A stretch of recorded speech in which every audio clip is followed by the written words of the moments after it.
Hello, if you are wondering what will happen if you reset your iPhone, then let me quickly explain that. So for instance, if you go to settings and then choose transfer or reset iPhone, over here you have two options. You can for instance reset all settings. This means that you will restore every setting that the iPhone has to the default settings. By doing so, you will not get rid of apps and personal data and so on and so forth.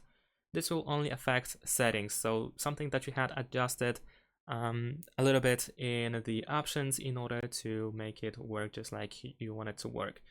So essentially you will need to get back to those settings and readjust them if you want to.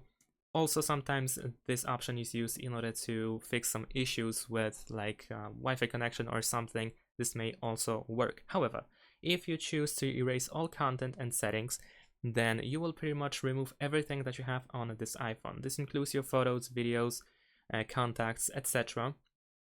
Everything that is stored on your iPhone will be removed. Of course, you can make a backup, for instance, iCloud backup or the iTunes backup on your computer.